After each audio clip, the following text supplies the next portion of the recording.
Hello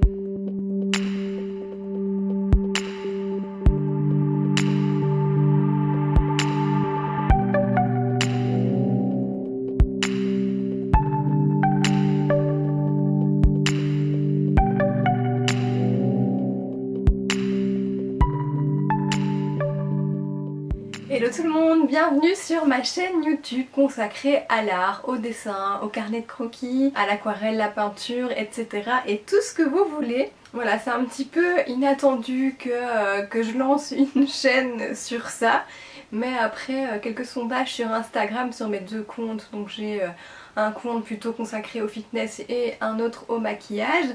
Vous avez été très nombreux à voter positivement pour l'ouverture d'une chaîne consacrée au dessin, etc. Donc je me suis dit pourquoi pas tenter l'expérience, c'est quelque chose que je n'ai jamais fait. Et voilà, je vous avoue qu'en parcourant le net, je suis tombée sur pas mal de chaînes YouTube consacrées à ça. La plupart sont anglophones, américaines. Et c'est vraiment hyper chouette d'avoir les retours d'expérience de plein d'artistes ou de plein d'étudiants en art. C'est vraiment très chouette parce que tout le monde partage ses conseils, son avis sur l'art, les écoles, etc. Les gens osent enfin montrer leur carnet de croquis, leurs difficultés, leurs réussites. Et moi je trouve ça hyper inspirant de voir tout un panel de styles différents. C'est tellement chouette de recevoir des expériences et des influences d'horizons différents. Donc c'est pour ça que j'avais très envie d'ouvrir une chaîne YouTube consacrée à ça. Je vous avoue que c'est un test pour le moment, je ne sais pas du tout si je vais l'alimenter très régulièrement.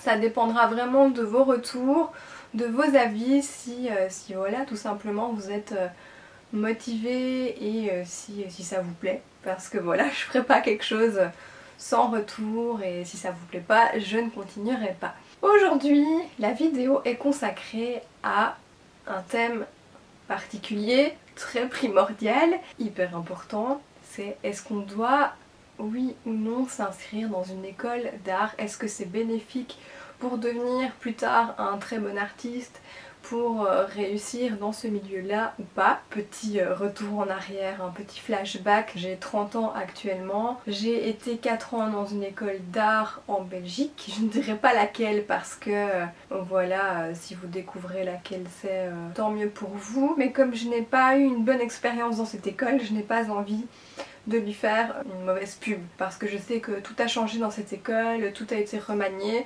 Donc j'espère du plus profond de mon cœur qu'actuellement elle est positive et elle offre un apprentissage positif pour les élèves, ce qui n'était pas le cas quand j'y étais il y a plus de 8 ans, voire 10 ans, parce que ouais, j'y étais de mes 19 à mes 21 ans, maintenant j'en ai 30, ça fait environ 8 ans que j'ai quitté l'école et je ne suis plus artiste, enfin je n'ai pas continué dans l'art parce que pour moi c'est quelque chose d'assez compliqué. Être artiste c'est assez compliqué, à part faire des expos ou devenir professeur en art. Il n'y a pas vraiment de débouchés, surtout quand on choisit comme secteur plutôt le dessin ou la peinture. C'est assez réduit au niveau des débouchés. Et pour être prof, il faut vraiment beaucoup de chance. Et puis moi je n'avais pas fait mon agrégation. Et puis je ne voulais pas enseigner parce que je n'ai pas eu assez de cours vraiment très poussé sur le dessin, la perspective, la couleur, la gestion des proportions, etc. On va dire que durant mes 4 ans, j'ai vraiment tout appris par moi-même parce que malheureusement, l'école ne voulait pas nous offrir ce type d'apprentissage. On a eu, oui, un petit cours de croquis qui a duré pas très longtemps, de modèles vivants et de perspective. Ça a vraiment duré 1 ou 2 mois. C'est rien, je veux dire. Il faut vraiment avoir des bases selon moi pour pouvoir se dire professeur. Et je ne les ai pas eu. Bref, continuons. Doit-on aller en école d'art, oui ou non? Moi je dirais que ça dépend de beaucoup de choses. Je pense que si vous voulez étudier par exemple le design, le graphisme, la communication visuelle ou l'archi d'intérieur, là oui, obligatoirement il faut aller en école. Idem pour tout ce qui est, comment ça s'appelle, art numérique, donc graphisme entre guillemets. Enfin, quoique c'est pas toujours la même chose, mais voilà, je pense que ces matières-là et ces futurs métiers-là demandent beaucoup de connaissances, vraiment très particulières et très précises, et donc là oui, je vous conseille vraiment de faire une école d'art, mais attention, choisissez-la bien. Donc allez visiter vraiment plein d'écoles qui proposent les options que vous voulez étudier, les matières que vous voulez étudier. Allez voir aussi les jurys de fin d'année parce que ça permet vraiment de se rendre compte du style de l'école selon les professeurs et leurs influences, histoire de vraiment vous inscrire dans l'école qui vous convient le mieux pour ne pas étudier en fait et ne pas perdre votre temps pendant 3 à 5 ans à oui étudier des choses et un style qui ne vous correspond pas. Essayez de voir aussi avec votre professeur ou vos futurs professeurs s'ils sont plutôt à l'écoute de vous et de votre style ou s'ils vont vraiment vous imposer un style qui est dans l'air du temps, que les gens veulent voir actuellement, et voyez si oui ou non ça correspond à vos attentes et vos idées de votre futur métier. Par contre, si vous voulez étudier le dessin comme j'ai fait ou la peinture, là, est-ce que vous devez aller oui ou non dans une école d'art en supérieur? Là, j'y mets quand même quelques réserves, à moins que votre souhait le plus profond soit de devenir enseignant dans ces matières-là, donc faire l'agrégation après tout votre cursus scolaire. Je dirais que non, pas forcément. Vous ne devez pas forcément faire ce type d'études pour ça, perdre 3 à 5 ans pour étudier ces matières-là. Sachant que dans beaucoup d'écoles, on va vous imposer un style. Et un style qui n'est pas forcément le vôtre et ça va vous éloigner de votre identité visuelle, votre identité artistique. Et donc vous allez vous brouiller, vous allez vous perdre et pour finir, vous n'allez plus produire des travaux et des œuvres qui vous correspondent. Et là, ça peut être vraiment très dur à vivre finalement. Et après 3 à 5 ans d'études à devoir faire un style qui ne vous correspond pas, moi en tout cas ce qui m'est arrivé finalement, après toutes ces années là j'ai été perdue. Sincèrement je ne savais plus qui j'étais, je ne savais plus ce que j'aimais, je ne savais plus ce que je voulais parce qu'à chaque fois que je montrais et que je voulais faire quelque chose que j'aimais et qui me correspondait, on me disait non, non surtout pas, ne fais pas ça. Non, tu devrais plutôt faire comme ça, faire une ligne sur une feuille et ça va être waouh, ça va être splendide. Tu devrais ne pas finir une œuvre d'art, tu devrais juste faire une ébauche et puis l'exposer et ça ce sera génial. Donc finalement j'ai dû faire à contre-cœur pour avoir mes points pour réussir mon année, des travaux et des œuvres qui m'ont pris une éternité et dont je ne suis pas fière et qui ne me correspondent pas du tout, que je devais défendre au jury en disant oui c'est tout à fait ce que j'aime, c'est tout à fait moi, voilà ce que j'ai voulu dire à travers ça, alors que finalement c'était pas du tout ce que je voulais dire, ce n'était pas du tout ce que j'aimais et finalement ça se ressentait parce que mes points n'étaient pas non plus foufou. Bref, tout ça pour vous dire que si vous voulez étudier la peinture ou le dessin, moi je vous conseillerais plutôt de faire ça en cours du soir ou les week-ends dans une autre école avec d'autres profs qui sont vraiment plus spécialisés au niveau des techniques parce que voilà, moi je prends le cas de mon école, je ne sais pas si c'est le cas dans toutes les écoles, mais personnellement dans mon école je n'ai pas eu de technique, je n'ai pas appris de technique en particulier, donc finalement oui je touche un peu à tout mais c'est vraiment finalement de façon totalement autodidacte. Je ne gère pas l'aquarelle comme quelqu'un qui aurait pris allez je sais pas 3 mois de cours avec un prof spécialisé dans l'aquarelle, je ne travaille pas l'huile comme quelqu'un qui bosse à fond l'huile avec vraiment toute la technique et le processus et la dynamique propre à l'huile et c'est vraiment dommage parce que j'ai gâché, et ça je vous le dis, hein, je suis sincère, j'ai gâché 4 années de ma vie pour rien. Parce que finalement en sortant de là, je ne savais toujours pas vraiment bien dessiner, bien gérer l'huile, ni l'aquarelle, ni l'acrylique, ni la gouache, ni la couleur, ni la gestion d'espace. Non, parce que l'idée en fait, dans l'école dans laquelle j'étais, et je pense que c'est le cas dans beaucoup d'écoles, c'était l'idée, le concept même de l'œuvre qui primait sur sa beauté, comment je peux dire ça, sur sa conception, voilà, sur le travail que tu fais pour réaliser ton œuvre. Non, c'était l'idée, ce que ça veut dire, ce qu'elle veut dire derrière ça, qui était plus importante que l'œuvre en elle-même. Donc finalement, tu pouvais juste faire une boulette de papier, trouver un concept et une idée vraiment incroyable qui allait parler aux membres du jury, et hop, t'allais avoir ton 19 sur 20, et ça y est quoi, ton année t'es réussi. Génial. Franchement, moi c'est pas du tout ce que j'aimais. Moi je voulais apprendre des bases, on me les a pas données. Ça m'a complètement déstabilisée et dégoûtée, et donc je n'ai plus peint pendant 8 ans.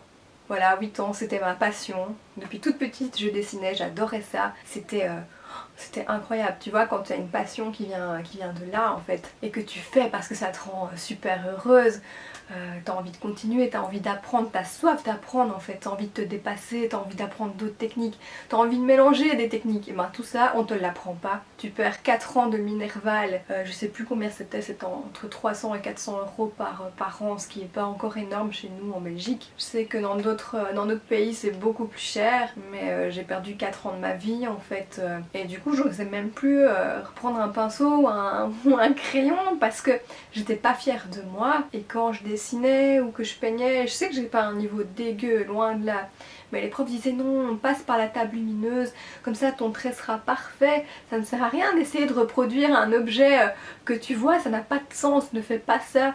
Ça c'est ce que font les peintres ou les dessinateurs du dimanche, ne le fais pas. Et comment est-ce que tu veux que j'apprenne ?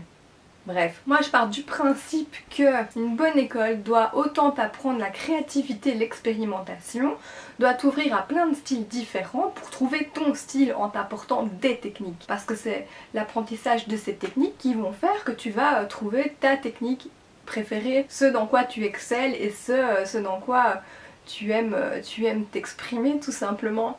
Voilà, je prends l'exemple d'un romancier, d'un écrivain. Imagine l'écrivain ou la personne qui veut devenir écrivain qui ne lit jamais. Elle ne fait que regarder des films, etc.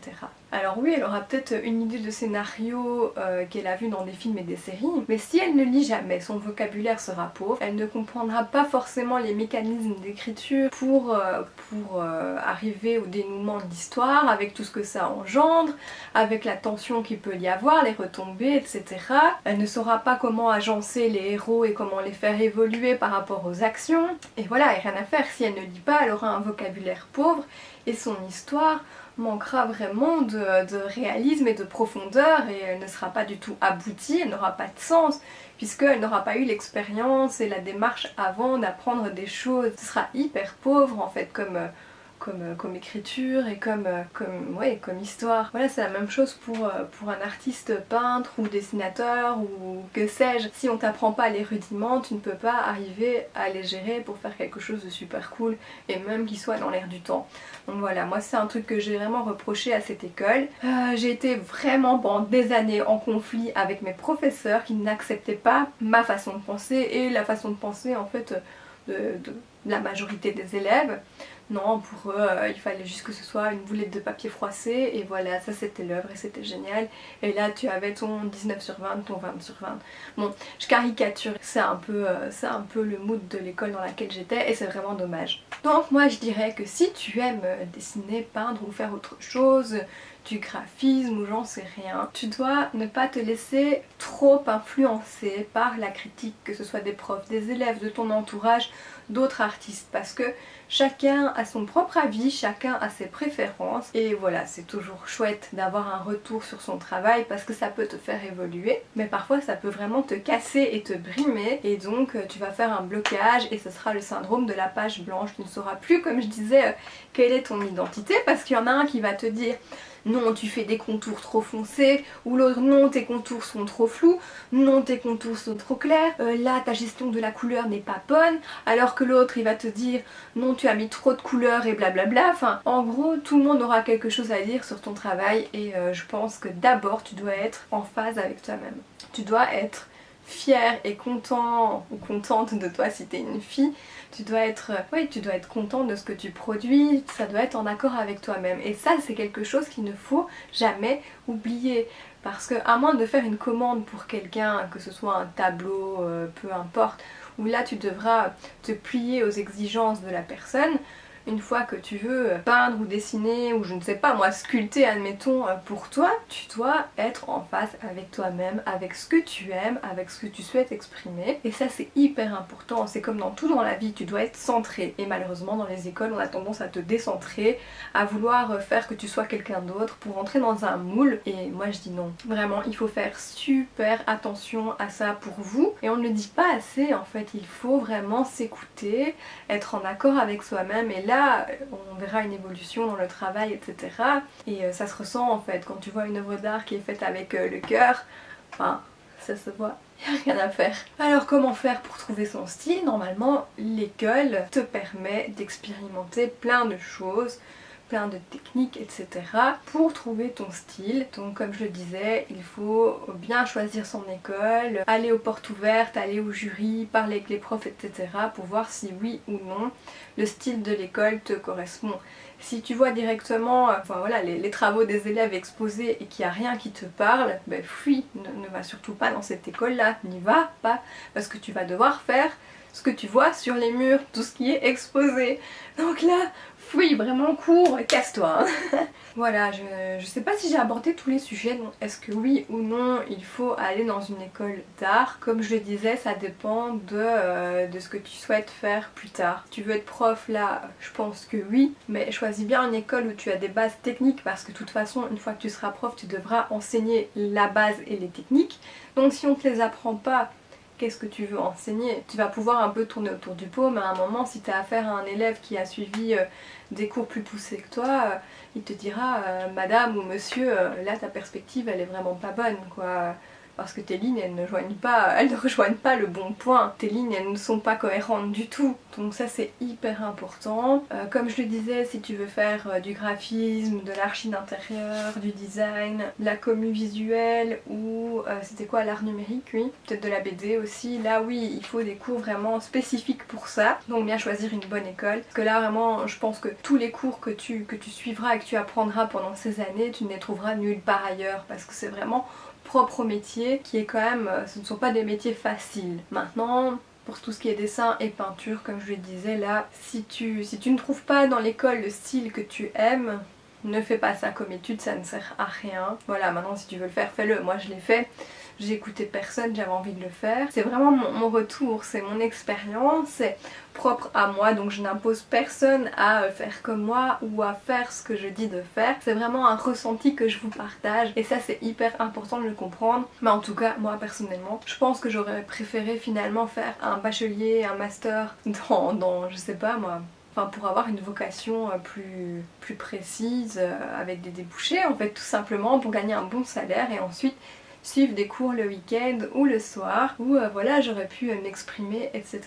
Et là je pense que pendant 8 ans, 10 ans, 15 ans j'aurais continué à dessiner et à peindre tout le temps parce que personne ne serait venu me casser en fait dans mon identité artistique et j'aurais eu des bases et j'aurais pu expérimenter à ma sauce et j'aurais eu toujours ma créativité qui allait être alimentée et nourrie. Donc voilà, je pense que j'ai tout dit.